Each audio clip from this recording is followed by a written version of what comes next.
नमस्कार मित्रों, आप सभी को YouTube चैनल ई विजडम कोर्स में स्वागत है। मित्रों, भारत के वाणिज्यिक मंत्री श्री पीयूष गोयल जी ने कुछ दिन पहले संसद में एक रिपोर्ट पेश किया है कि 2014 से लेकर अब तक 2800 मल्टीनेशनल कंपनियों ने भारत छोड़ दिया है। इन कंपनियों में ज़्यादातर ऑटोमोबाइल कंपनी है, जैसे Ford, Datsun, Harley Davidson, United Motors, Lafarge, Chevrolet आदि। ये सारी कंपनियां भारत को छोड़कर दूसरे देशों में अपनी कंपनी चला रहे हैं। और एक इंटरेस्टिंग बात यह है कि अभी मोबाइल कंपनियां भी, खास करके चाइनीज मोबाइल कंपनियां भारत छोड़ने की तैयारी में है। एक रिपोर्ट ये आया है कि भारत में popular Chinese mobile company Oppo ने इजिप्ट सरकार के साथ वहां पर $20 मिलियन इन्वेस्ट करने के लिए एग्रीमेंट कर लिया है। इससे एक्सपर्ट लोग ये कह रहे हैं कि अभी चाइनीज मोबाइल कंपनी भी भारत को छोड़ने की तैयारी में है। तो मित्रों, ऐसा क्यों हो रहा है कि सारी कंपनियां अभी भारत में इन्वेस्ट करना नहीं चाहते, वो दूसरे कंट्री में शिफ्ट होने के लिए सोच रहे हैं। चलिए आज के इस वीडियो में जानते हैं और साथ में ये भी चर्चा करते हैं कि अगर ये सारी कंपनी भारत को अगर छोड़कर चला जाता है तो भारत के लिए क्या नुकसान होगा, अगर क्या लाभ होगा। मित्रों, चलिए शुरू करते हैं। मित्रों,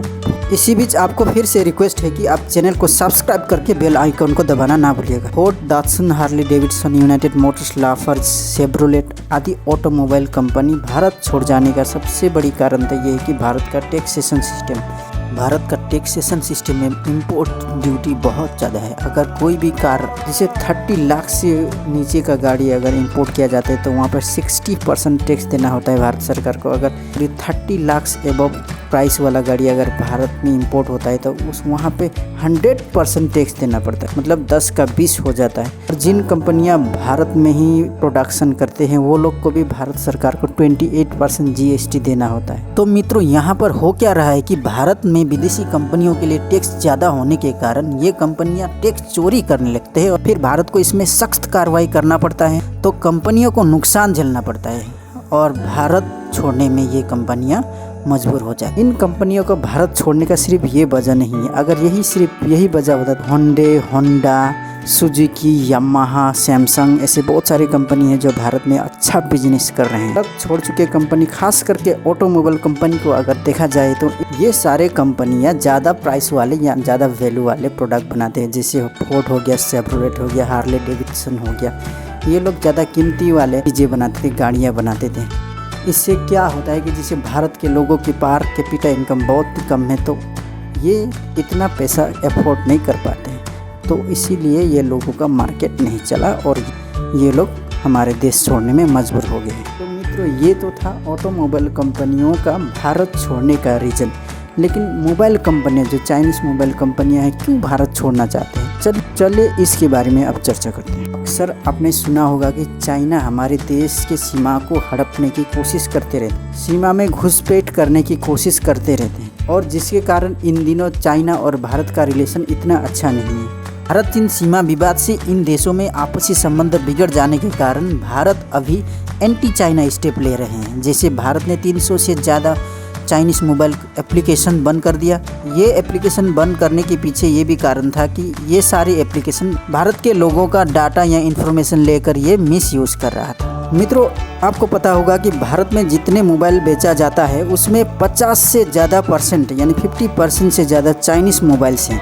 अगर ब्रांड में देखा जाए तो सैमसंग, मोटोरोला, एप्पल आदि को छोड़कर बाकी सारी चाइनीज़ ब्रांड है, और OnePlus, Xiaomi, Oppo, Vivo, Infinix, Tecno आदि।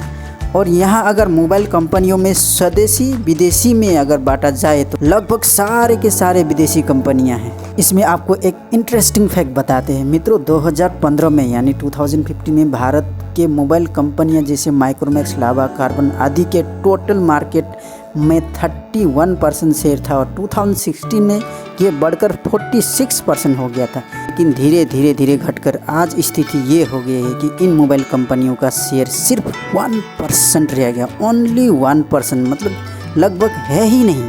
मित्रों, क्या इसमें आपको नहीं लगता कि ये एक चिंतनीय विषय है? बिल्कुल है।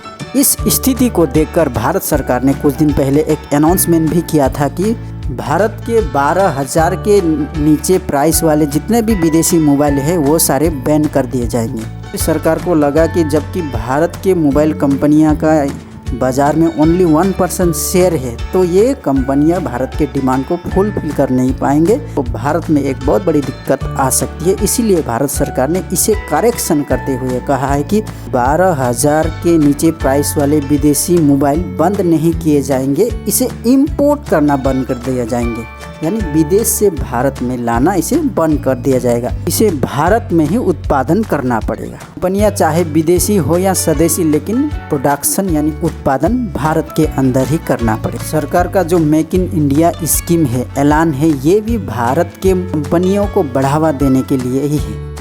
इसमें भारत की कंपनियां भी सरकार को बढ़ चढ़कर साथ दे रहे हैं। जैसे आपने सुना होगा कि टाटा कंपनी अभी आईफोन भारत में बनाएंगे, और भारत के वेदांता कंपनी ताइवान के फॉक्सकॉन के साथ मिलकर अभी सेमीकंडक्टर प्रोडक्ट चिप्स आदि बनाएंगे। मित्रों, चिप्स मतलब मोबाइल या कंप्यूटर में लगने वाली मदरबोर्ड या प्रोसेसर को कहा जाता है। भारत के वेदांता कंपनी अब ताइवान के फॉक्सकॉन के साथ मिलकर प्रोसेसर, मदरबोर्ड आदि बनाएंगे। मित्रों, तो चलिए अब हम चर्चा करते हैं कि ये विदेशी कंपनियां अगर भारत छोड़कर चले जाते हैं तो हमारा क्या लाभ होता है और क्या नुकसान। अब तो भारत को क्या हो सकता है मित्रों, इसमें कुछ खास लाभ नहीं है। बस भारत के जो इंडिजिनस कंपनी है, स्वदेशी कंपनी है, उन लोगों को एक मौका मिलेगा अपने कंपनी को फ्लोरिश करने का, डेवलप करने का, बस यही लाभ हो सकता है। इससे ज़्यादा कुछ खास लाभ नहीं होगा। हमारे देश के लिए नुकसान लेकिन बहुत ज़्यादा होगा। चलिए तो इसके बारे में चर्चा करते हैं। सबसे पहले तो ये सारी कंपनियां जब भारत में अपना प्रोजेक्ट बनाता है, प्रोजेक्ट बिठाता है, इस्टेब्लिश करता है, तो भारत के लोगों को जॉब्स मिलती है, नौकरी मिलती है। जैसे आपने सुना होगा कि वेदांता और फॉक्सकॉन एक साथ मिलकर जब भारत में प्रोजेक्ट बिठाएंगे, बिजनेस करेंगे, तो भारत में 1 लाख नौकरी क्रिएट होगी। इतना बड़ा नौकरी की रेट हो सकती है। तो जितने भी विदेशी कंपनी भारत में प्रोजेक्ट बिठाता है, भारत में अपना बिजनेस करता है, अपना मैन्युफैक्चरिंग हब बनाता है, तो भारत के लोगों को नौकरी मिलता है। जब ये कंपनियां हमारे देश छोड़कर चले जाएंगे तो इससे जितना भी जॉब था वो सारे बंद हो जाएगा। एक रिपोर्ट के मुताबिक विदेशी कंपनियां भारत छोड़कर जाने के कारण लास्ट फाइनेंशियल ईयर में 64,000 जॉब्स ऑलरेडी बंद हो चुका है।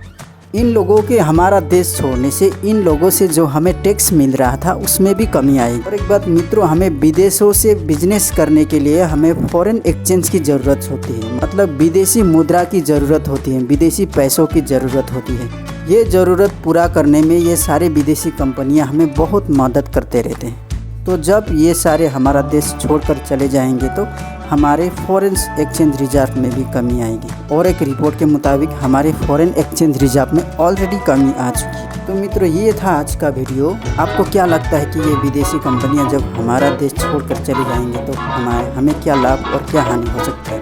आप कमेंट बॉक्स में कमेंट कर सकते हैं। और आपको ये वीडियो अच्छा लगा तो आप इसे लाइक कीजिएगा और इसे दूसरों के साथ भी शेयर कीजिएगा। और अब तक आपने हमारा चैनल को सब्सक्राइब नहीं किया है तो इसे सब्सक्राइब भी कर दीजिएगा, और साथ में बेल आइकन को भी दबाना ना भूलिएगा। तो आपका दिन शुभ हो, मंगलमय हो। मिलेंगे अगले वीडियो में। आज के लिए धन्यवाद।